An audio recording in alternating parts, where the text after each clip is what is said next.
Sobat Maestro, sesaat lagi kita akan bersama-sama mengikuti ibadah raya Minggu GBI Sukawarna. Selamat mendengarkan.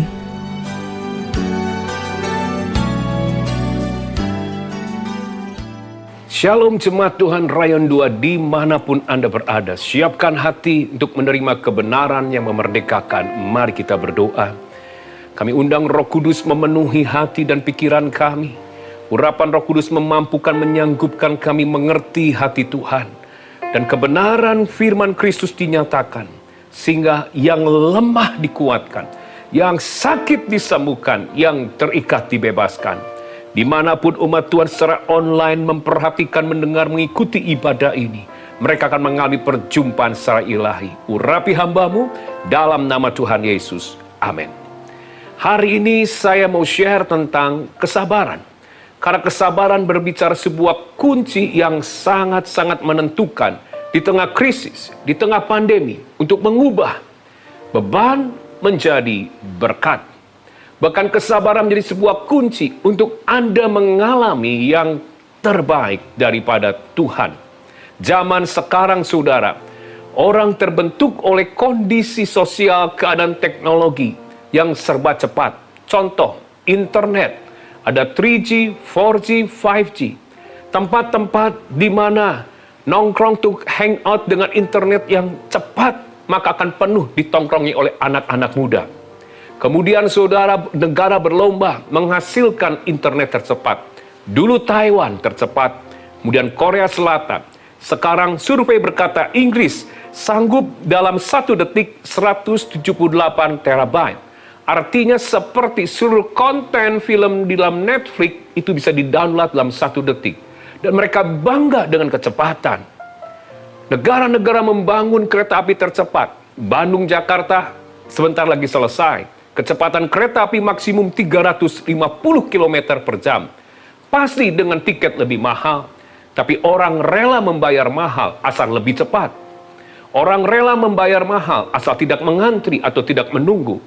Mari bayangkan, hal ini membentuk generasi zaman sekarang adalah generasi yang serba cepat, generasi yang tidak suka menunggu, generasi yang kurang sabaran, generasi kalau menunggu pasti ngomel, kalau menunggu pasti namanya bad mood dan tidak bahagia.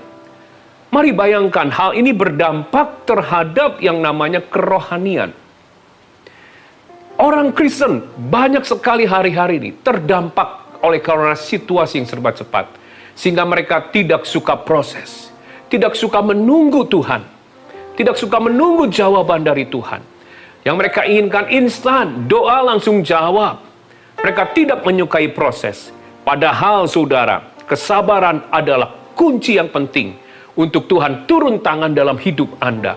Bahkan mengubah beban menjadi berkat. Definisi kesabaran berbicara kapasitas, kesanggupan seseorang untuk menunggu atau mentolerir, namanya keterlambatan jawaban, penderitaan, proses, tanpa ngomel, tanpa marah, tanpa gelisah, saudara.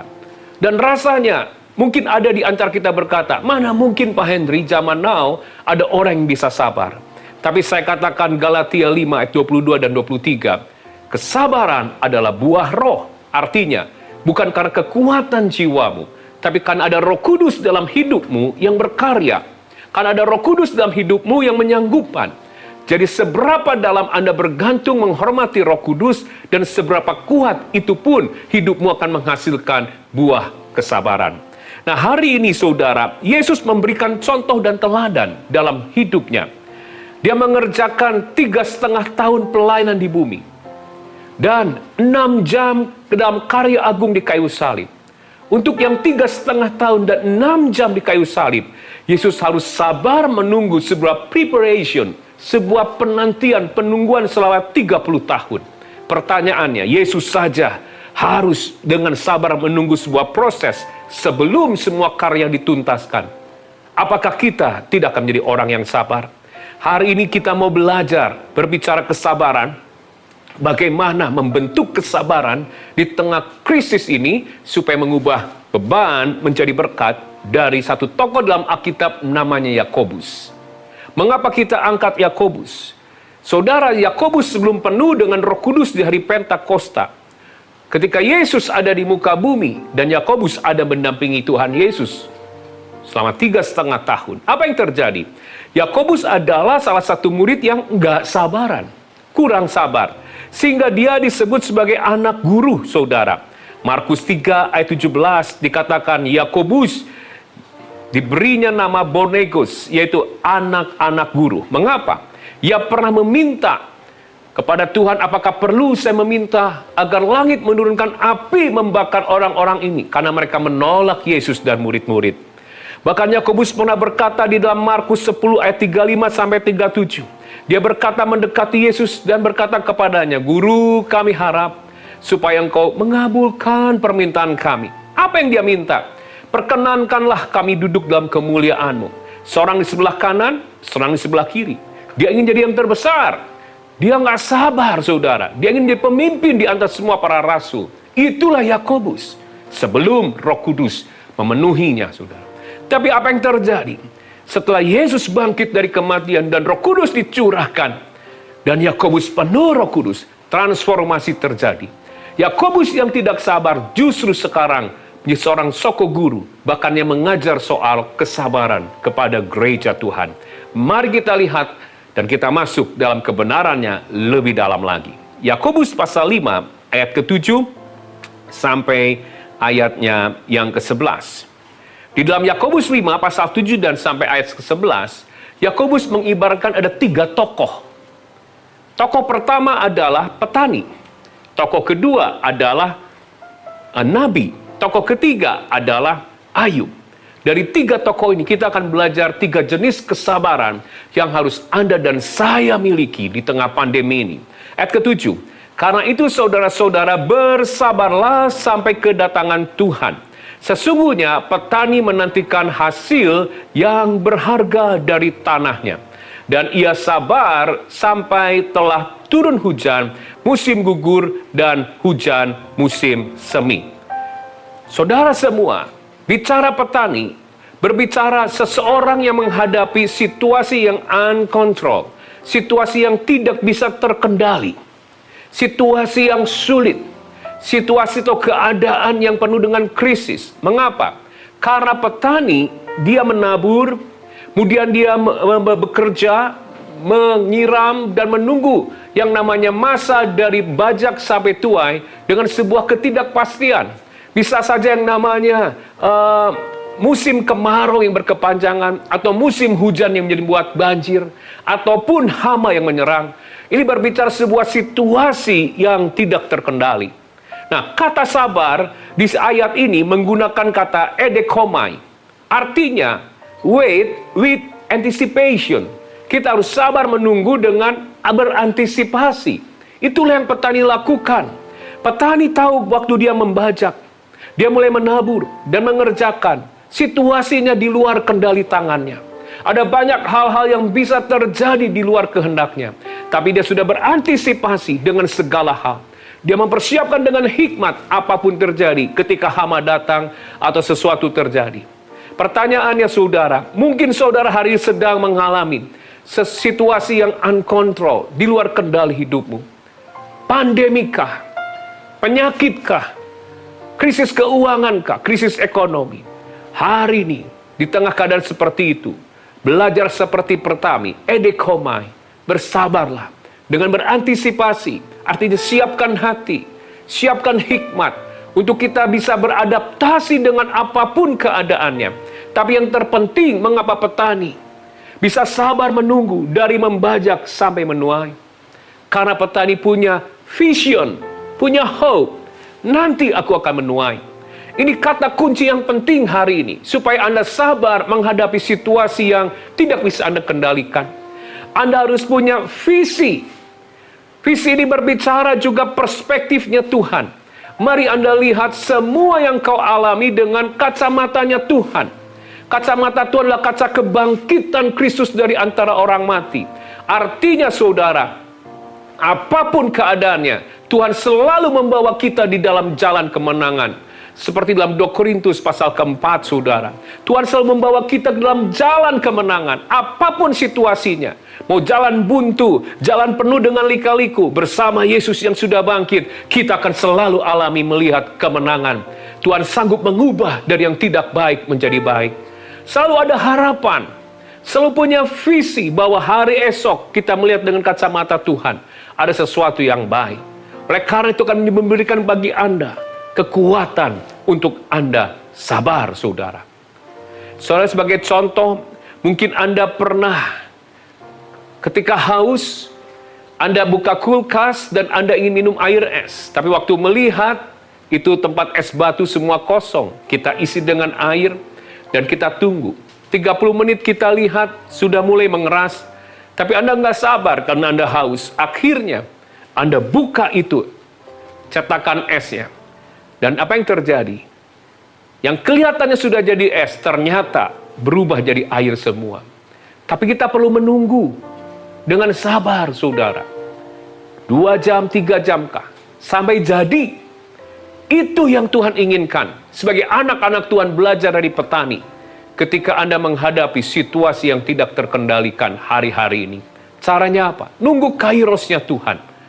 Yang terpenting, ayo kita lihat semuanya dengan visi yang dari Tuhan atau God perspektif, cara pandang Tuhan, melihat situasi krisis, pandemi ini, dan kita punya hope, pengharapan dalam Yesus. Selalu Tuhan akan membuat Anda ada di jalan kemenangannya. Artinya apa? Selalu bersyukur. Dan ini akan membuat Anda dimampukan sabar, saudara. Yang kedua, Yakobus mengajarkan kita lewat, yuk kita kembali lihat di dalam ayatnya yang ke-10, saudara. Saudara-saudara, turutilah teladan penderitaan dan kesabaran para nabi yang telah berbicara demi nama Tuhan. Saya ulangi, turutilah teladan penderitaan dan kesabaran para nabi yang telah berbicara demi nama Tuhan. Contoh, saudara, Nabi Yesaya 40 tahun tidak didengarkan. Dia bernubuat, bangsa Israel tidak mendengarkan. Nabi Yeremia telah berkhotbah dengan sungguh-sungguh selama 23 tahun. Sama, umat Tuhan pun tidak mendengarkan. Yang kedua, Yakobus meminta agar kita juga, saudara, sabar terhadap yang namanya orang-orang yang unchangeable. Orang-orang yang tidak bisa diubah. Tadi yang pertama terhadap uncontrolled situation, terhadap situasi yang tidak terkendali, lewat petani, lewat nabi, kepada orang-orang yang tidak bisa diubah. Hari ini mungkin ada di antara saudara dikelilingi oleh orang-orang yang dekat, contoh suamikah, istrikah, anak, menantu, cucu, atau teman sejawat. Mungkin ada orang-orang yang sudah membuat apimu padam, kau kecewa. Engkau menanti, menunggu, berdoa agar mereka berubah. Tapi saya katakan, Alkitab mengajarkan kalau Anda ingin menang, Anda harus sabar terhadap orang-orang seperti itu. Kesabaran seperti ini pun yang dibutuhkan hari-hari ini. Kata kesabaran ini, di ayat ini menggunakan kata makrotumia. Artinya, long to be had. Menjadi lama untuk menjadi overhead panas. Atau seperti dinamit yang memiliki sumbu yang panjang, saudara. Artinya, walaupun dinyalakan api, tapi kalau panjangnya dari Bandung ke Jakarta, itu dinamit nggak meledak-meledak. Tuhan ingin mengajar agar kita hari-hari ini, supaya bisa sabar terhadap orang-orang yang ada di sekeliling kita.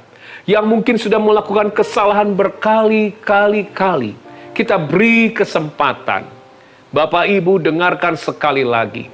Tuhan akan memakai orang yang penuh kesabaran untuk menggembalakan, untuk merawat jiwa-jiwa.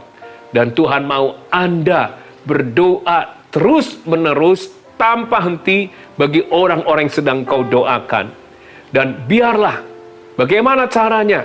Mungkin kita berkata, Pak Hendy nggak merasakan bagaimana orang itu tidak pernah berubah. Tapi saya katakan sekali lagi, minta Roh Kudus, karena kesabaran adalah buah roh. Oleh karena itu, saudara, biarlah Anda memiliki namanya daya tahan untuk menghadapi orang-orang tertentu. Tidak langsung cepat menyerah, tidak langsung meledak-ledak, dan jangan ngomel. Kalau ada orang yang negatif, yang unchangeable, yang ada di sekitarmu, yang sulit berubah, jangan ngomel. Tapi nubuatkanlah, bersyukurlah akan hal itu, saudara. Saya sangat terberkati lewat apa yang dilakukan oleh istri saya ketika sebelum saya jadi hamba Tuhan. Saya sudah melayani hamba Tuhan kurang lebih 20 tahun. Sebelum Tuhan panggil sepenuh waktu, saat itu saya adalah seorang yang depresi. Bagaimana saya selalu ngomel, perkataan saya negatif, perkataan kematian, perkataan bunuh diri, dan banyak hal. Tapi saya perhatikan istri saya, kenapa bisa sabar, saudara? Saya bertanya setelah saya dipulihkan, apa yang membuat kau sabar? Padahal mungkin secara kasat mata saya nggak bisa berubah.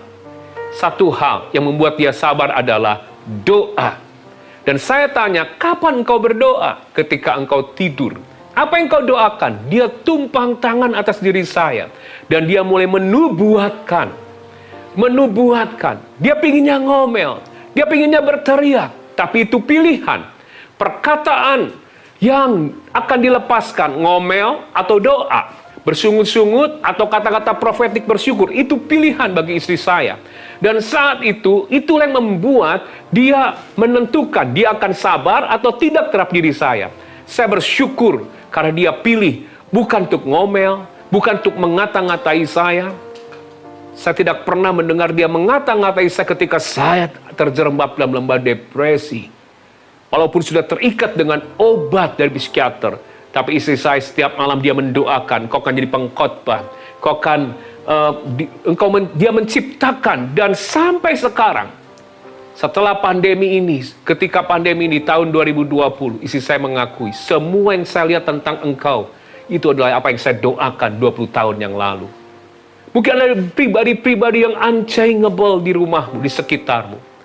Mari gereja, makotumia, artinya apa? Anda harus memiliki daya tahan yang kuat terhadap mereka. Roh Kuduslah yang menyanggupan. Dan ubahlah perkataan. Bukan mengomeli, bukan mengutuki, tapi menubuatkan, mendoakan, menciptakan. Saksi hidup dan bukti nyata. 20 tahun berjalan saya menjadi hamba Tuhan. Istri saya baru cerita kemarin, yang saya lihat, perhatikan. Apa yang saya nubuatkan ketika engkau sakit. Ketika saya nggak tahan, tapi saya memilih untuk mendoakan, untuk menubuatkan. Itu yang membuat semuanya terjadi yang kami alami. Dan semua terpuji, hormat, karena kuasa Roh Kudus, kemuliaan bagi nama Yesus. Amin. Yang terakhir, yang ketiga, Yakobus mengajarkan, kita lihat di dalam ayatnya yang ke-11. Sesungguhnya kami menyebut mereka berbahagia, yaitu mereka yang telah bertekun. Kamu telah mendengar tentang ketekunan Ayub, dan kamu telah tahu apa yang pada akhirnya disediakan Tuhan baginya. Karena Tuhan Maha Penyayang dan penuh belas kasihan. Dari tokoh Ayub, saudara, kita diingatkan untuk sabar terhadap Tuhan. Izinkan saya katakan demikian. Mengapa saya katakan demikian? Mari kita lihat dan bayangkan Ayub. Ayub diperkenalkan di dalam kitab Ayub pasal pertama. Tuhan membanggakan, memperkenalkan Ayub sebagai orang yang paling saleh di zamannya. Saleh loh saudara. Orang yang dekat, orang yang beribadah, orang yang berintegritas. Tapi apa yang terjadi? Ayub kehilangan semuanya. Dia kehilangan keluarga. Dia kehilangan harta. Dia kehilangan kesehatan. Dan Ayub bisa bertanya, "Why God? Kenapa Tuhan? Apa salahku Tuhan?" Ayub bisa berkata, "Why me? Kenapa harus saya? Kenapa enggak orang yang jahat itu? Kenapa harus saya?" Tapi Tuhan izinkan situasi proses. Ada baptisan api seolah-olah bekerja saat itu. Dan saat itulah dibutuhkan kesabaran terhadap Tuhan. Dan saudara, kata sabar di sini menggunakan kata hupomone. Artinya tetap setia. Tetap setia. Walaupun seolah-olah Tuhan izinkan kesakitan, kehilangan datang, dia tetap setia untuk percaya dan mengasihi Tuhan. Dan sekali lagi, kesetiaan, kesabaran terhadap Tuhan bukan kekuatanmu. Mungkin hari ini engkau berkata, "Aku sudah tidak tahan lagi dengan pandemi ini. Kehancuran terjadi. Mungkin ada bagian keluarga yang hilang, ada bagian kesehatan yang hilang, ada bagian kekayaan yang hilang. Dan kau bertanya, why me? Kenapa saya Tuhan? Sekali lagi, Anda harus hupomone terhadap Tuhan. Anda harus yang namanya tetap setia kepada Tuhan. Tetap mengasihi, percaya, bertahan. Untuk bergantung. Untuk beribadah, menyembah kepadanya. Dan itu bukan kekuatanmu. Itu adalah buah roh. Bagaimana supaya kita bisa mendapatkan ini? Ini berat, saudara. Nggak mudah. Tapi ada 1-2 kata yang Roh Kudus bukakan beberapa belakangan ini. Tuhan katakan waiting room. Mengapa saya katakan waiting room? Ruang untuk menunggu. Contoh, saudara. Suatu kali saya pernah membawa mobil servis sebuah bengkel yang besar. Bengkel itu memiliki sebuah sistem yang baik dan dia katakan mungkin sekitar butuh beberapa waktu. Tapi Bapak silakan menunggu di ruang tunggu, waiting room. Saya masuk di ruang tunggu luar biasa, saudara. Ada kopinya, ada tehnya, ada snacknya, ada kuenya, ada majalah-majalah, dan ada televisi, saudara. Dengan berbagai program, ruang ber-AC, dibuat begitu nyaman untuk menunggu customer. Membuat customer menunggu. Dan di ruang tunggu itu ada full kaca untuk melihat mobil kita sedang diapakan. Setengah jam saya sabar, 1 jam saya sabar, begitu 1 jam setengah. Walaupun ada kopi, ada teh, saya sudah ngerasa nggak tahan, saudara. Saya mulai bolak-balik ke ruang, lihat ke pinggir kaca, dan saya perhatikan sampai di mana mobil saya. Saya mulai lihat jam, 2 jam, saya mulai lihat jam. Akhirnya saya keluar dari waiting room, saya datangi customer service, kira-kira berapa lama lagi. Seperti itu. Ternyata sehebat, sebagus apapun waiting room yang dibuat oleh bengkel ini, nggak bisa membuat saya sabar. Tapi saudara, Roh Kudus bukakan ketika saya dibukakan tentang hal ini. Aku punya waiting room. Waiting roomnya Tuhan, yaitu the presence of God, hadirat Tuhan. Nggak ada cara lagi. Hopumone, supaya Anda tetap sabar kepada Tuhan, tetap setia walaupun seperti Ayub mengalami banyak hal. Anda harus tergeletak, Anda harus merebah, merendahkan diri hanya dalam hadirat Tuhan. Saat itulah saudara, akan ada kekuatan supranatural, yaitu kasih Tuhan Yesus sendiri, yang akan membuat Anda bisa setia sampai Maranatha. Engkau berkata, Engkau Allah yang maha baik dalam kehidupanku. Tuhan turut bekerja dalam segala sesuatu untuk mendatangkan kebaikan. Bapak Ibu, saya tidak akan perpanjangkan firman Tuhan. Cuma satu yang ingin saya minta. Kalau Anda ingin melihat beban-beban dalam kehidupanmu berubah jadi berkat, sabar. Sabar. Sabar adalah buah roh. Dari kitab Yakobus, belajar dari 3 hal. Petani, sabarlah terhadap situasi yang tidak terkendalikan. Tetap punya pengharapan dengan God perspektif, visinya Tuhan, cara pandang Tuhan, hadapi semuanya. Tahanlah dan antisipasi dengan berbagai hal yang harus kita lakukan supaya kita bisa beradaptasi dengan semua perubahan. Yang kedua, sabarlah dari Nabi, belajar seperti Nabi terhadap orang-orang yang unchangeable, yang susah diubahkan. Pilihlah bukan untuk ngomeli mereka, bukan untuk ngutuki, tapi bersyafaat, mendoakan. Itu akan ada daya tahan dari Roh Kudus. Dan kau akan melihat buahnya pada suatu saat. Makrotumia, artinya Anda punya daya tahan yang panjang untuk menghadapi mereka, mendoakan mereka, menubuatkan mereka. Yang terakhir, seperti Ayub, sabar kepada Tuhan. Bicara yang ketiga ini, ada hal proses yang indah. Mungkin Tuhan punya rancangan rencana untuk memurnikan hidupmu lebih lagi. Tapi akan membuat engkau kuat dalam waiting room-nya Tuhan, hadirat Tuhan. Mari, satu pujian. Saya percaya, Dia Tuhan yang besar akan menyanggupkan kehidupan saudara. Bersama-sama katakan, ku hidup karena percaya Kau yang berjanji setia, pengharapanku selalu ada di dalammu. Ku tidak akan menyerah walau dalam tersesakan, seluruh hidupku ada dalam. Katakan bersama-sama, aku punya Tuhan yang besar. Aku punya Tuhan yang besar, yang telah berjanji dan sanggup menggenapi. Imanku bersepakat, percaya kuasanya. Ku terima sekarang kemenangan darimu. Saya akan berdoa bagi Bapak Ibu. Ada berapa banyak kau sudah tidak tahan dengan keadaanmu? Kau sudah tidak sabar dengan keadaan. Engkau sudah tidak sabar dengan orang di sekitar. Bahkan tidak sabar dengan dirimu. Termasuk gak sabar dengan Tuhan. Dan kau ingin dijamah Tuhan. Angkat tanganmu. Saya akan berdoa bagi Anda. Bapak, kau lihat tangan-tangan yang terangkat. Kekuatan kami terbatas. Kekuatan kami terbatas untuk kami bertahan dan sabar. Tapi kami penuhkan kami dengan Roh Kudus, Roh-Mu sendiri Tuhan Yesus. Penuhkan umat-Mu dalam nama Yesus terhadap situasi yang tidak terkendali. Orang-orang di sekitar yang tidak susah diubahkan. Bahkan terhadap mungkin keadaan, bahkan rencana-Mu sendiri yang tidak kami mengerti. Buat kami sabar. Buat kami sabar. Dan biarlah segala beban itu berubah menjadi berkat dalam nama Tuhan Yesus.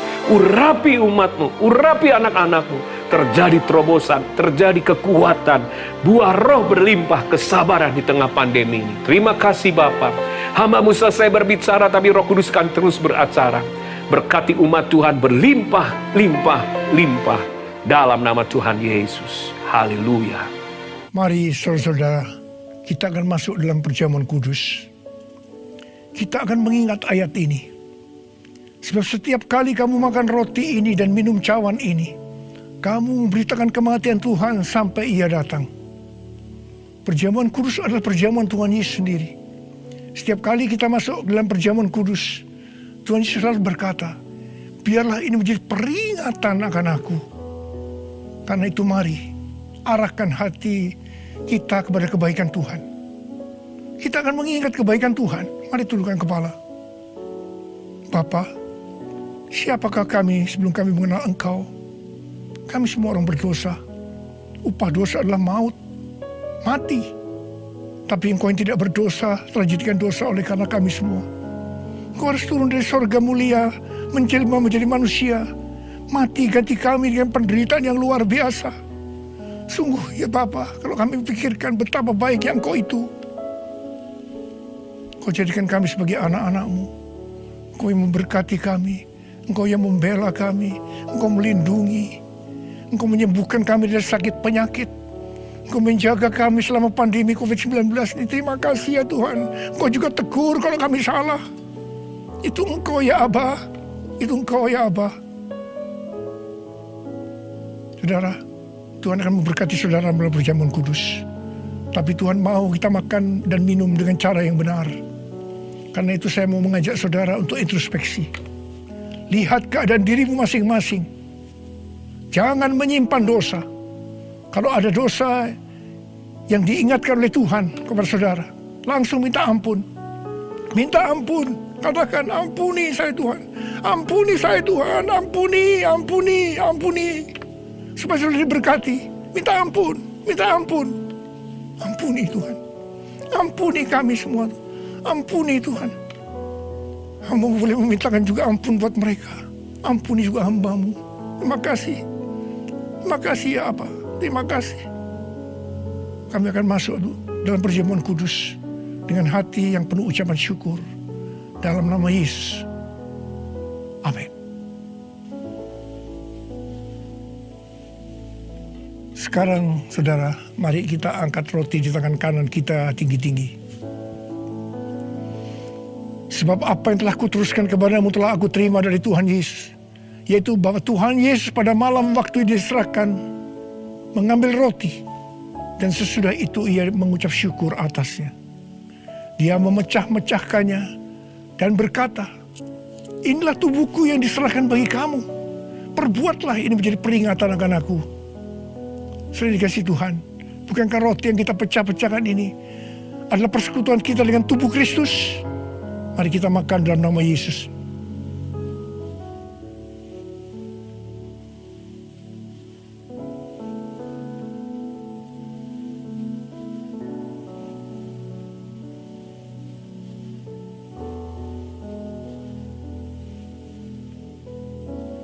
Sekarang mari kita angkat cawan di tangan kanan kita tinggi-tinggi.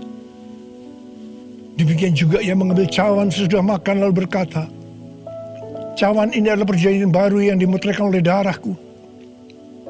Perbuatlah ini setiap kali kamu meminumnya menjadi peringatan akan aku.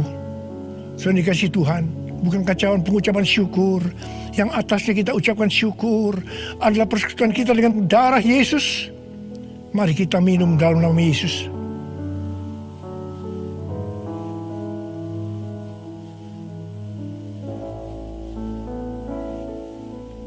Mari angkat tangan saudara. Ucapkan syukur dengan suara. Jangan diam. Katakan bersama-sama. Tuhan, terima kasih ya Tuhan. Terima kasih ya Tuhan. Terima kasih. Terima kasih Tuhan. Terima kasih ya Tuhan. Terima kasih. Oh, Engkau baik Tuhan. Sebab Engkau baik. Bahwasanya untuk selama-lamanya kasih setiamu.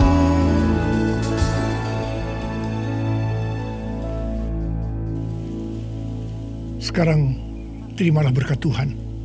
Kasih karunia yang berlimpah-limpah daripada Allah Bapa dalam Anak yang tunggal Yesus Kristus. Persekutuan yang manis dengan Roh Kudus menyertai saudara sekalian mulai hari ini. Sampai Tuhan Yesus datang menjemput kita di awan-awan dan bahkan sampai selama-lamanya. Yang percaya bersama-sama katakan, amin.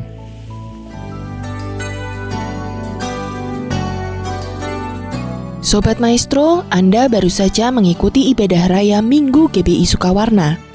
Terima kasih atas kebersamaan Anda. Selamat hari Minggu dan Tuhan Yesus memberkati.